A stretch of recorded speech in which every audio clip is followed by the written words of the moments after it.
Siapa sih yang gak kenal sama radio? Nah, radio ini adalah salah satu jenis media massa satu arah yang berperan untuk menyampaikan pesan berupa berita, informasi, dan hiburan kepada masyarakat dengan jangkauan luas. Radio telah menjalani proses perkembangan yang cukup lama sebelum menjadi media komunikasi massa seperti saat ini. Nah, jurnalistik radio merupakan jenis jurnalisme elektronik atau jurnalisme penyiaran atau broadcast journalism selain jurnalistik televisi. Dulu, Internews adalah proyek internasional untuk pengembangan radio di seluruh dunia, termasuk Indonesia. Nah, dalam pembuatan berita radio, harus melewati beberapa proses produksi. Yang pertama yaitu praproduksi atau tahap perencanaan. Perencanaan adalah pemilihan sekumpulan kegiatan dan memutuskan apa yang harus dilakukan, kapan melakukannya, bagaimana dan siapa yang melakukannya. Perencanaan bisa diartikan suatu proses yang tidak berakhir. Bila rencana ditetapkan, maka harus diimplementasikan dan rencana juga memerlukan modifikasi agar tetap berguna.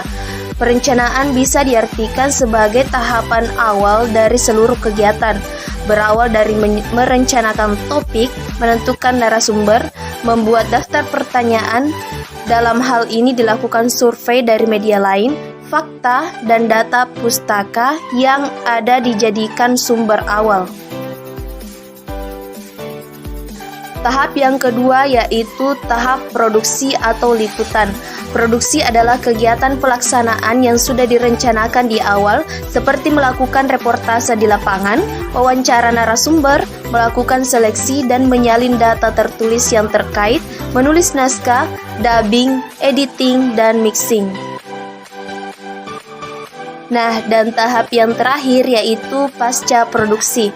Pasca produksi merupakan langkah terakhir di tahapan produksi yang berupa proses penyiaran dan pembacaan berita secara live dari studio siaran atau on air oleh penyiar dan melakukan evaluasi program.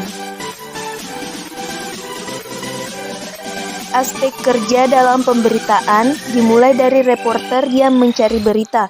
Kemudian bekerja sama dengan produser, mereka mengumpulkannya. Kemudian diteruskan oleh scriptwriter yang bertugas menulis berita tersebut setelah selesai. Berita itu disampaikan kepada announcer atau pembaca berita untuk dibacakan hingga akhirnya berita itu sampai kepada pendengar.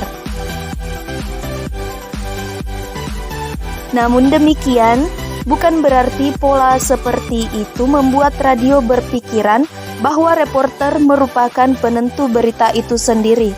Jangan dilupakan fungsi pendengar.